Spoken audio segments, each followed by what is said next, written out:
Hey, so welcome back. So, for those that are just joining, every episode I interview a new guest that gives us some big insights for our own small businesses. And so we get some raw and real conversations with guests that give us tactical advice that we can actually apply. And so in this case, we had a good chat with Ange MacCabe. I decided to do this because honestly, emotional intelligence seems like a little bit of a buzzword lately, but she actually knows the topic so well. And so it was good to get some real good insights from her on this topic.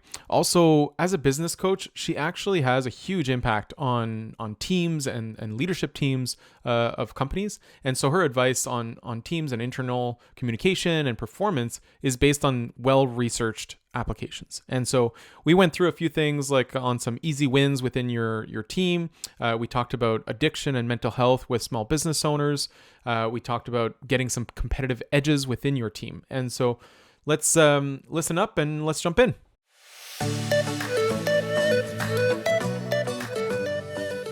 Emotional intelligence is the way that you interpret or internalize things, how it impacts your beliefs, and therefore how you act externally.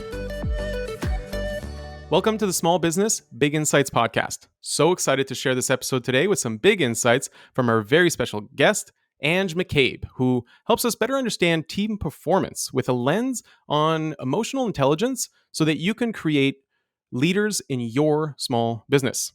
I invite you right now to follow our podcast on your podcast provider of choice so you don't miss out on some upcoming episodes. Also, give us a review on your podcast platform to help spread the message. Let us know how we're doing. So, today we're joined by Ange MacCabe. Ange is a CHRM, a CHRP candidate, and an ACC who is passionate about entrepreneurship and solopreneurs. She spent the last 10 plus years building human resources and performance systems and processes. Throughout this experience, she's noticed a common thread. People do not fit one mold.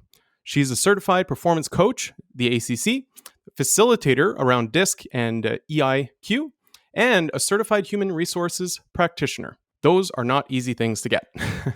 She's got over 12 years of experience in both private and public sector within construction, logistics, manufacturing, IT, healthcare industries, and retail businesses, helping advise people. With a background in HR and coaching, Ange started Intuity Performance to fulfill a gap she saw in traditional performance and leadership coaching to grow what she refers to as the whole person performance through enhanced self-awareness and emotional intelligence training to take leadership and teams to a new level of success. We're so lucky to have Ange with us here today. Welcome. Thank you so much, Eric. I think I'm the lucky one to be able to join you on your Small Business Big Insights podcast. Oh, no, thank you for joining. This is great. Let's get straight into it. So your team helps improve performance by looking at people and their teams and improving their self-awareness and emotional intelligence, among a bunch of other things. But what if employees are kind of hesitant to changing? Right. That's a great question, Eric. And I want to set the context in that as we continue to discuss these things, it's really about how leadership sets the tone, the training and development, not so much the HR side of it, although the processes are important and come into play, just to kind of set the context there. Because oftentimes when we're talking about resistance to change, people automatically go to, okay, well, it's change management, or it's the HR person's job or team's job to help with resisting of change. And that's not always the case.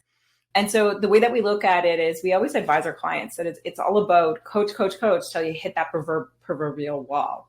Mm-hmm. And so when we're looking at resistance to change, oftentimes as a leader, you're leaning into being curious. And I know that sounds kind of soft or woo-woo, but it's a hard skill to practice, because what that does is it allows for you to lean into things like open communication. And then it allows you to kind of step back, as well as removing judgment and allowing your team members to be empowered and jumping into involvement around the process of change so that they know what's going on from the start all the way up to the actual change. If we're talking about a physical change within a workplace environment, when it comes to change from either social norms or, maybe it's a cultural change or a shift in how we operate and work together, oftentimes it really comes down to what is their communication plan? Because I'm sure you've seen it, Eric, and I've seen it in the past when I was sitting in the HR leadership chair where we'd have a change issued from top down, And at the last moment, communication would come out, and people are kind of like, oh, well, I have a million questions, and what are the FAQs, et cetera, et cetera. And I can see you nodding because we've all experienced this in one time or another. Whereas as a leader, it's okay to be vulnerable and transparent and say, hey, this change is coming up. And what we've advised clients in the past is the sooner the communication, the less resistance to change that you're going to receive. Right. So you're providing clarity, transparent communication, as well as preemptively providing training and resources is super helpful. And then if you're really starting to feel change resistance, then it's about addressing those changes directly. So again, it comes down to transparent communication.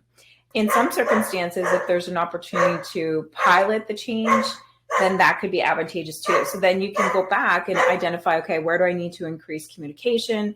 What other things do I need to ensure that are setting my team up for success to ensure that they're okay with change? Apologies, 1 second. So what I'm hearing is that, you kind of give people a heads up of what's kind of coming down the road, and then you kind of try and answer the questions that they might have. That sounds like a good point, is like kind of having those FAQs ahead of time during even maybe the initial announcement or later, and then maybe even trying to do a pilot project to kind of get some buy-in from people ahead of time. So yeah, what I'm hearing is like early communication and trying to preemptively think about what the issues might be and answer those questions. So that's super helpful. Absolutely. And I mean, Eric, studies have shown that over 90% of conflict or disengagement in the workplace stems back to communication or the lack thereof. Yeah, all around communication. And I guess, you talk about emotionally intelligent teams, right? And I guess, what does that even mean, I guess? Like what does it mean to have an intelligent emotionally intelligent team? Is it about like improved communication? Like maybe walk me through that. Absolutely. So, by way of definition, in its shortest form, emotional intelligence is the way that you interpret or internalize things, how it impacts your beliefs, and therefore how you act externally. And it's the same way with social management on that side of things under emotional intelligence. So, it's how you interpret others and therefore how you respond to them. So it's really all about, and I know that there are some leaders that are resistant to this, but it is about feelings. It's about understanding them, being able to name them, and then also being able to, what I like to call, flow with them. And so what it means to have an emotionally intelligent team is you're going to see things like higher levels of resilience. So if something's coming down that's a hard sprint, they're not going to give up right away. They're going to dig in, and they're going to be able to kind of muster through in short terms, I guess, or short time lengths. You see that there's more collaboration. So there's less proverbial water cooler talk, whether it's virtually or in person, and there's more talk around strategy or innovation. And what I mean by that is like, it's more so around, Eric, hey, did you hear about that project? Both of our departments are going to be working on it. I'm excited because XYZ. Versus, Eric, hey, did you hear that leader XYZ had said this in the meeting? I think it's a crock of whatever because they never do anything about it anyways, right? So there's a distinct difference. And I guess leaning into that, there's other things like higher levels of performance, reduced conflict. Leadership development is organically there, and it's naturally easier for teams, as well as stronger client relationships. And I feel what businesses have an opportunity, small, medium, or large, to really lean into emotionally intelligent workforce, not just leaders. Right now, we hear a lot of buzzwords around the leaders being an emotionally intelligent leader. Absolutely, I believe it, and I'm an advocate for it. I'm an influencer. However, it's a whole team that you want to look at, not just your leaders. Yeah, and I get that, essentially it all comes down from the top, right? So it's like a top-down approach. Like if the leaders are not emotionally intelligent, there's no way that the team will consistently have emotional intelligence, right? So it has to come from the top. And I think one thing that comes to mind for me right now is that, realistically, there's a lot of business owners that have a lot of employees, they're tight margins, there's high turnover. I'm thinking the coffee shop owner, the hair salon, or residential cleaning business. Is this for them? Like, I feel like there's good training, maybe in like higher margin businesses or something. But yeah, maybe walk me through what you would tell them. Absolutely. I think that's a great question because oftentimes when we're working with smaller businesses or even mid-sized businesses, they ask that question, is it for us? Or are you kind of big box pricing? And the other thing that we've noticed too in the market too around, tight margins and high turnover is the biggest question to start with our clients anyways, is how much is that costing you in the sense of turnover? Statistically speaking, in past, it used to be 2 times an employee's salary. That's a cost. Now there's reports or stats that are trending upwards of 3 times, right? Because it's an employee market right now, and that's not about to change anytime soon. So when you think about the cost savings just around turnover alone, this is a trade-off in the sense of having things like sound onboarding programs. So working with your HR department, making sure you have the right skill sets and fit for your culture. And then as well as, investing in training and development. So you're right. You asked that question originally. Is it training and development? Yes, in part. The other part of it is that there's definitely opportunities for group facilitations and group coaching. And what I mean by that is when we're looking at it from a coaching perspective, a sound coach will allow the team members to basically co-create what is this thing we're going to coach about, and then be able to create a roadmap. And then it's all about knowledge to action, which is amazing. And if it's okay if I go on a little bit of a story, Eric, it was really funny because in the first year of Intuity Performance, I did all the coaching certifications. 2 things came up for me as huge epiphanies in that year. I've always been a lifelong learner. So for me, it's like, okay, you sign up for the course, you do your thing, you do the course, you write a test, and you're done the course. I thought coaching was going to be the exact same way. Absolutely not. It asks you to challenge your own beliefs. It asks you and shows you that you can only take people as far as you've gone. So it's a totally different mindset shift in the sense of understanding, again, your emotional intelligence. So what's going on with you?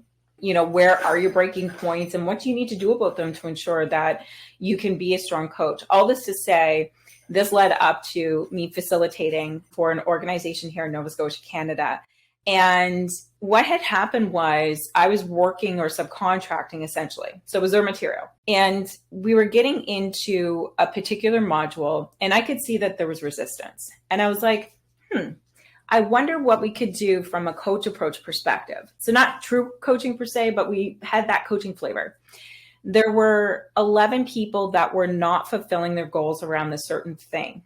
And within one session, 10 out of 11 were already on their way. And it was because when you take that coach approach, it's allowing people to understand it the way that they need to. So when you're talking about high turnover, training, and looking at reinvesting in your team members, coaching doesn't have to be a huge time suck. And it doesn't have to be a huge costly endeavor either when you find the right fit. So this is why I'm so passionate, because when you think about facilitation, going back to a stats perspective, you will deploy only 20% of it, right? So when you think about a conference or an educational thing that you went to, Eric, I'm sure there's the top 3 things that you are absolutely jazzed up about. But then what do you do with it? You might discuss it, but not much. And trust me, academia has its place. But when we're thinking about it from a training/coach approach perspective, this is where that, these can really be customized to specific initiatives and have deliverable outcomes. Yeah, no, I think that's huge. I think that, yeah, like you said, I think it's important to kind of just look at the bigger picture and look at like the turnover rates and seeing that, just because people are leaving, and maybe that's actually a cause to do this, right? To actually do that additional onboarding for new employees and to really consider that. So I think it's huge. I mean, I'm sure you've come across all kinds of situations where, there's been failures in emotional intelligence. Maybe walk us through a couple examples of where things just kind of fell apart. Yeah, definitely. And it's quite the opposite of what we were talking about earlier as to what it looks like having an emotionally intelligent team. I'm sure that we've all been in a meeting where it felt like a circle debate for 90 minutes instead of the scheduled hour. That impacts emotional intelligence, right? Or if we have 2 team members that are very passionate about a certain topic and they're looking to achieve the same thing or the same outcome. However, there's roadblocks around being able to come to a common ground as to how to do that thing. That's also emotional intelligence, because you just hear about different buzzwords nowadays in the sense that it's around being agile or being flexible, the ability to pivot. All of that stuff backs into emotional intelligence. And a lot of the flags that you can look for if you're seeing that there's a break in emotional intelligence within your organization or your team, small or large, is, if tasks or projects are taking a lot longer than necessary.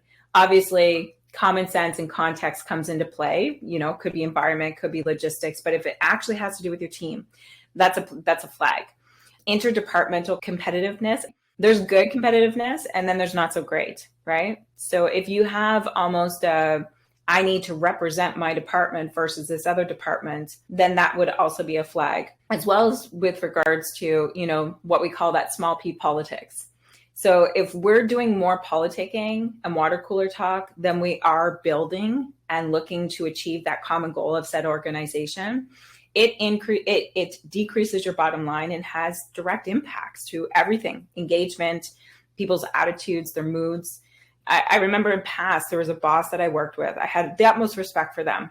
However, I would avoid them like the plague on Mondays because they were just not fit to talk to, right? So again, emotional regulation backs into EI.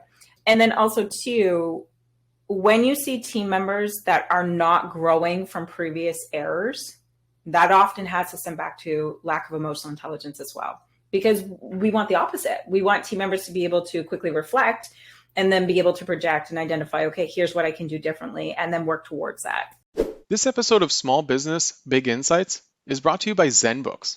ZenBooks is a reimagined, full-service online accounting experience. I work at ZenBooks, and we bring a fresh, unique, and modern approach to a very old-fashioned industry. We've been working remotely well before it was cool. We're a team of advisors, accountants, payroll professionals that provide ongoing impactful insight to small business owners and key decision makers. That means we get into the nitty-gritty of weekly calls with ongoing reporting, bookkeeping, payroll, tax filings, and tax planning.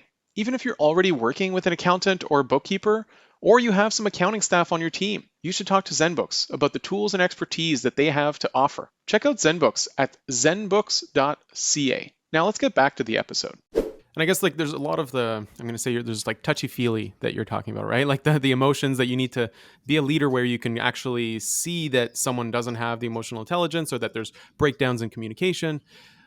I'm an accountant. I like to quantify, measure things. Is there anything that can be done to kind of quantify these kind of, I guess, metrics, or just to kind of see where things are at within your team, that there's actual progress? I'm actually hearing two things. If it's okay, can I debate with you a little bit, Eric? Let's do it. Yeah. I absolutely enjoy, it almost gives me goosebumps. I get so excited when people are like, oh, we're talking about the feelings. How do you quantify this? It's kind of like, oh, it's the soft skills. When you think about feelings, oftentimes we've been taught, going from adolescents to adults, unless we have parents that are in that realm, that there's bad feelings and good feelings. And further, bad feelings don't have a place at work, only good feelings. So when you start to think about looking at things from the lens of it being soft or soft skills, we hire and we also offboard or exit or terminate team members all for soft skills. And so they're really not that soft, because it takes a lot as an adult now to really be able to look within, to understand what's going on with your emotions, and being able to organically or naturally be able to navigate some of those really difficult conversations. Two things come up for me in the sense that when it comes to our coaching clients and facilitating clients, they really grapple with difficult conversations. Because when you think about difficult conversations, what do you think about? Yeah, well, firing someone, or kind of training and development and performance kind of issues. Yeah, absolutely. And systemically, we have not been set up for success, because it's almost like currently in organizations, we're set up that either you do good or you don't do good, and you get on a performance review, just like you would in school, right? So in academia, you're graded, pass or fail. And if you're failing, then what happens? You have to go through some sort of performance improvement plan, which there serves a purpose of those programs if there's a right environment. So what I'm getting at here in short, Eric, is when it comes to our environments, if we had higher levels of emotional intelligence, it wouldn't be, and why are you failing at this? You need to do a better job or else you're going to get fired.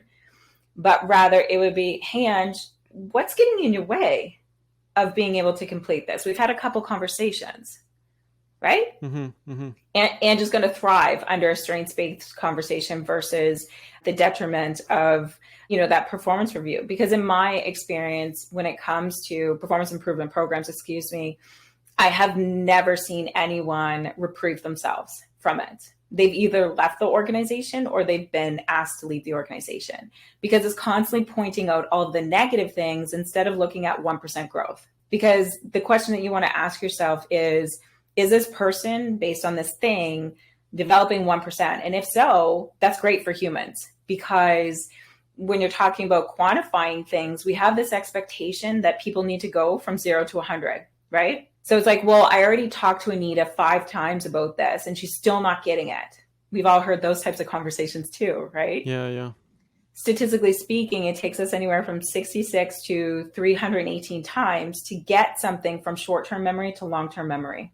Wow. Right? So going back to your original question as to, measuring and quantifying emotional intelligence, one, it's uber important because the skills aren't so soft. It's hard. It's hard to develop yourself, right? And often too, we're not afforded the environment or the latitude to do so. When we're talking about measurements, there are different things like self-assessments. So you can do 360s. And what that means is that there's a certain pool of questions that you would ask a peer, a leader, and maybe an outside contractor or a client, right? That could be part of the assessments. We also have psychometrics. So that's looking at specific vetted psychology-based questions that will give you metrics in different spectrums. So typically speaking, there's 4 quadrants of emotional intelligence. And you can look at scores within those, and there's even subcategories. So when you hear buzzwords like empathy and positive psychology and all those things, there could be sub-scores. And so there are opportunities with regards to having behavioral assessments to do just that. And essentially what we've seen in the past 3 years with coaching clients is those that invest the time and effort in really growing their emotional intelligence, they can develop it by a delta of up to 20% in 1 year. 20% per year. I like the quantifying of that. That's good. 20% per year, yeah. And so the emotional intelligence that you develop as a leader is useful not just in the workplace. Like I'm sure those are some of the benefits that you'll have in your own personal life with your friends, with your spouse, with your family. You'll see that everywhere. Yeah. Absolutely, it translates. And that's the pure definition of whole person performance. We can't separate the personal from the professional. It's almost a fallacy that has been a false expectation of many employees for decades, right? We're just starting to kind of lean into that now. Okay, interesting.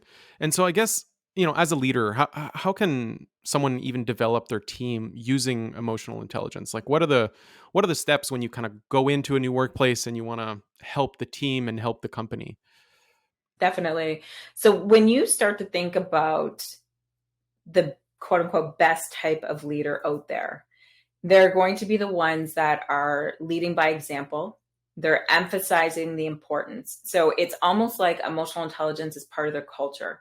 They don't have to continuously say emotional intelligence, emotional intelligence, emotional intelligence. It just is a thing, right? So things like providing resources, paid and unpaid, regular check-ins with their team members. So it's not just about, hey, Eric, what can you do for our organization and how are you performing? But rather, hey, Eric, how's it really going? What type of impact do you want to make this month? How are you making out with that training XYZ? And oh, by the way, I know that you just had a new baby and it's kind of 3 months into this. How's work-life integration for you? Right? So when we're talking about check-ins, we're talking about that whole person and what's going on with them. Leading by example, especially around conflict resolution. Oftentimes what I've seen in my HR history past is that leaders will follow their executives precisely in how they resolve conflict. So if you have an executive that's loud and boisterous, the leaders are going to try to be the same way, same with your employees. When you have a leadership culture that's open and inclusive, then you're going to have leaders that want to follow that, right? Then there are other things like team building activities. And when I say this, I'm smiling because I don't mean the kind where you build the biggest marshmallow tower. at the quarterly company luncheon, right? What I'm talking about are real tangible team activities. So either you're learning something about your peers and your leadership, or you're sharing information, or maybe you're learning about a new way to solve a particular problem within your organization. And I don't mean people problem. I mean, like, what if you're looking to be the first company out there to do XYZ? There's nothing better than to get as many opinions and thoughts as you can, because you don't know what's going to come out of those conversations. And it allows your team to gel. It gives them something concise to talk about that's customized to their organization. And then, of course, influencing your team to be continuous learners. I think that's so important, regardless of if it's individual or through company programs. Okay, no, that's good. Yeah, there's some quick wins there. And I guess, are there any other kind of like, I guess, quick wins of something that, people may be listening to that they can like just basically do like next week, right? Like, obviously it's good to kind of hire a training team, or to kind of lead by example, or to kind of take some time to kind of like read several books about emotional intelligence. But is there something kind of like next week they could implement that's going to have an impact? That's a great question, because we're all about quick wins these days. Hey, I would throw out two there. I always like to positively challenge people around me, whether it's personal or professional, or they're my coaching clients. In one aspect is looking at it from the perspective of, what can I notice in the next week about my leadership style that can have a better or elevated impact for my team? Self-awareness is really the key to unlocking emotional intelligence. And it's super valuable to learn in the workplace, because then everything else falls into place, or it's easier to do so. The second thing in perspective of your actual team is your team works really hard. And there's not one person that's crawling out of bed first thing in the morning being like, I'm going to mess up Eric's day today, or I'm going to mess up these files, or this, month-end report. No, not at all. It's the precise opposite. So being able to celebrate those really small wins with your team. And what I mean by small wins, because oftentimes as leaders, we're go-getters, we're perfectionists, we expect more, et cetera, et cetera. And because we do that of ourselves, it's imposed on others. So celebrating small wins could be, Eric is learning a new platform, and I know that of him, and maybe he's just my peer. The next week I could be like, hey man, like that looked really uncomfortable to learn that and try to present in the whole, in front of the whole organization. You did a bang up job. That was amazing. You're laughing, you're smiling, you're leaning into me. And that was a totally fake example, Eric, right? So imagine the impact that you would have as a leader, or even as a peer in your workplace, if you're celebrating those small wins. No, that's good. And I guess, a lot of the small business owners in the community, they're going through some tough times. It's hard to have good emotional intelligence, and there's a couple studies that had come out that rated emotional intelligence with a lack of the lack of emotional intelligence with the lack of self-esteem, and an increased probability of addiction. Yes. And one of the things that's come to my attention is how a lot of entrepreneurs are at higher risk of addiction than the general population. The stat that I had seen is that entrepreneurs are 3 times as likely to suffer from addiction as the general population. And so why do you think that is? That's a really big question. And I enjoy big questions, Eric. So to unpack this a little bit, when you think about having low EQ or emotional intelligence, which therefore equals low self-esteem, right? So what that tells me is that I'm having a hard time understanding myself and what I need, and therefore I don't think I'm valuable. Further to that impact. So if we're not happy, right? Have we ever had that day where we feel bloated? Maybe we ate too much the day before. We're not in a great mood the next day, right? Imagine feeling that way about yourself consistently, because a lot of people do. You nailed it, 1 in 3. And those stats are actually climbing higher because of economic downturn, pandemics, fear, et cetera, et cetera. And so with this to say, I think that addictions will come into play because it's a quick and easy validation. Now, addictions are no joke. I'm not saying this from a place of making fun of anyone that has addictions. But what I'm saying is, what happens when you are having some sort of addiction, it's almost a cycle, right? So your cue is uncomfortable. I don't like how I feel. I don't like what's going on in my life. I don't like myself. And then my action is to smoke, to drink, to gamble, whatever that addiction is, insert there. And then your reward is I get to, in an unhealthy manner, avoid it and avoid myself. And so this is why emotional intelligence should not be dubbed as soft skills, because it's challenging to sometimes face that we need to grow. And it's challenging sometimes to face that, we need to move from a certain mentality to a mentality that will allow us to be able to perform and to be happy, right? What it all comes down to, I feel, is that if we consistently feel icky or insert that negative emotion, what that is telling us is that our needs aren't being fulfilled. And that gives us an opportunity to really get into looking at resources, free and or paid, to help ourselves with self-esteem.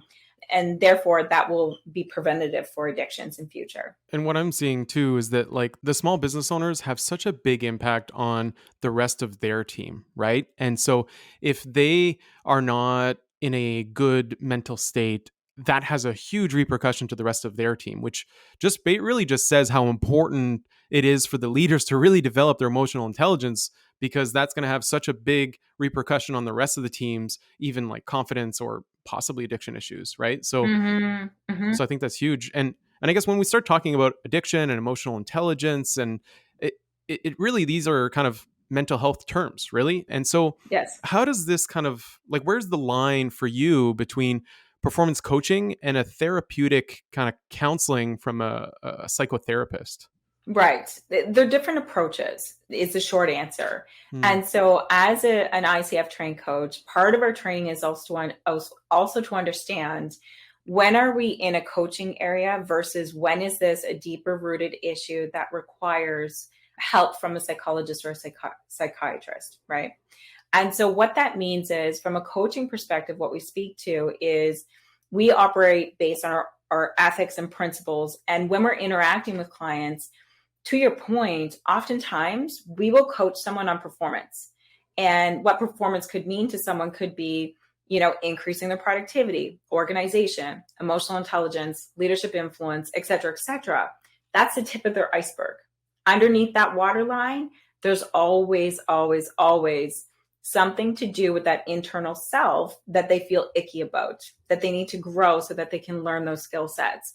And what I'm getting at is, when it comes to the differentiating factors between coaching and psychology, coaching looks in the rearview mirror, the why, just for a moment to understand and get context. And then we're immediately helping or assisting or meeting our clients where they're at so that they can create the goals that they need to fulfill the objectives that they're looking to fulfill. Whereas with psychology, which is a beautiful thing all in itself, those are different techniques. So cognitive behavioral therapy speaks very much from a consulting perspective. So as a psychologist, if we were doing CBT, then I'm making recommendations how you change your behavior and how you unpack something. I do ask questions to understand you and I hear you, which is phenomenal, but there's a lot of telling. In coaching, what we do is we assist individuals to discover and navigate their own situation for a positive remedy, essentially. Okay. Hopefully that helps. Yeah, I feel like that's a whole episode in and of itself, is just unpacking all of that. That's great. Wow. It definitely could be, for sure. And I guess for you, like, I mean, as an individual here, like you actually started your coaching practice 2 months before COVID happened, right? Like, good or bad, like how did that go? What's the story there? That's a great question. So I guess my Coles Notes story is that I did a SWOT analysis on myself, being the HR geek that I am. And I realized I didn't fit within many of the organizations I'd worked for in past, and that there was something bigger than me that I wanted to do. And so hence starting Intuity Performance. I didn't know that obviously the pandemic was going to happen, but there was a huge silver lining because everybody went online. So it gave us the opportunity to really make strides in the online world and connecting with people that we would have never been able to have that reach in past. Right.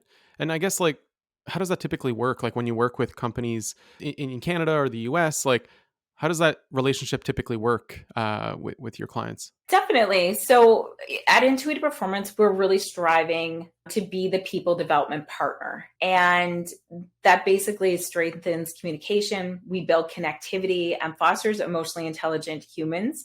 So what we do is we offer that personalized and scalable solutions that deliver measurable results. And what that means by client engagement is that it could be different from client to client. So there's one client that we've worked with, and we are flying out to California in October to do a 90-minute session with them. There's another client that we're doing a 2-day session. And then there's other clients that will sit and do whole cohorts. So it's just really dependent on sitting down, having the conversation as to, what are the synergies? How can we help out? And how can we elevate your team? And then we co-create a customizable solution between facilitation, the coach approach, or group coaching sessions. Okay. And then you mentioned the cohort. Is that the whole person leadership cohort that you're talking about? Yes, absolutely. So when we're talking about the whole person leadership cohort, what we've done is we've designed actually 3 different cohorts or programs to develop managers on every step of their leadership journey. So each cohort includes things like evidence-backed assessments, workbooks, group coaching, and interactive learning experiences to really elevate their leadership growth. And so what I always tell clients our special sauce is that we really lean into experiential learning. And it's about ensuring that for each module, individuals are walking away with an understanding in how they can do things, not just that best practice. And so it's about transferring that knowledge to action. So the 3 cohorts we have are emerging leaders. So that's, your nominated leader or your first year in leadership. Then we have elevating leadership. So that's kind of figuring out your why, best practices, co-creating an action plan to leverage or elevate your next goals. So that's for existing leaders. And then at any point in your leadership journey, of course, there's emotionally intelligent leadership. And that's understanding what is emotional intelligence, what is my baseline, and what opportunities do I have to really fulfill and grow as an emotionally intelligent leader.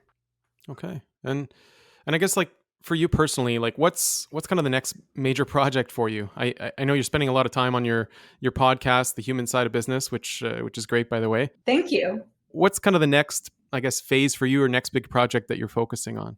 Yeah, that's a great question. So behind the scenes, obviously we have the hunger and appetite, my co-founder and I, to scale and continue to grow Intuity Performance. We grew by 46% last year, hoping to do the same this year across North America and really helping organizations elevate their teams.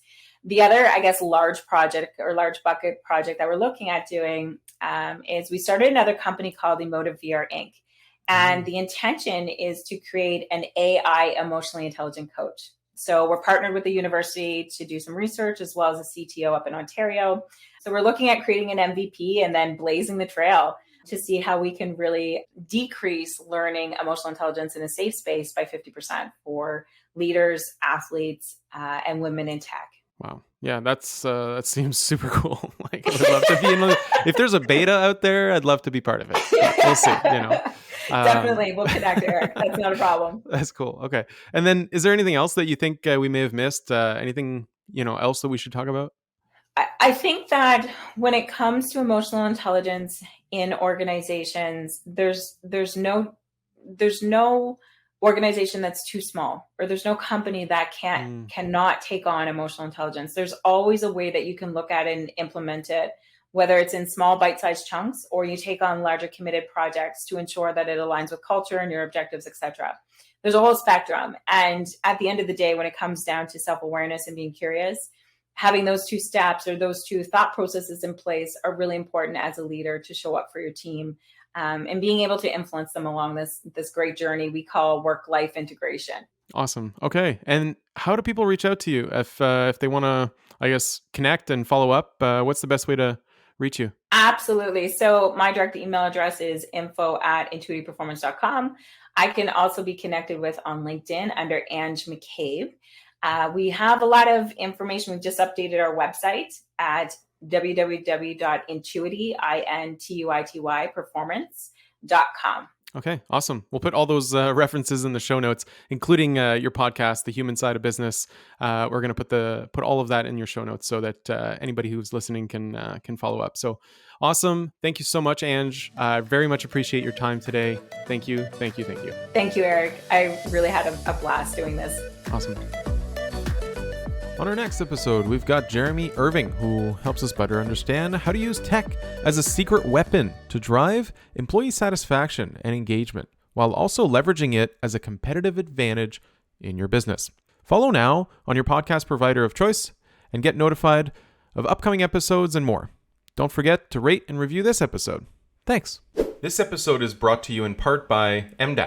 M- is an agency helping good people be heard. They help progressives, and only progressives, reach their audiences through strategy, design, and content. Whether you're building a communications plan or designing a new brand, M- is your partner in progress, because your story deserves to be told. Check out their new podcast, Ampersand, and visit m-agency.ca for a sample of their great work. Both are linked in the episode notes.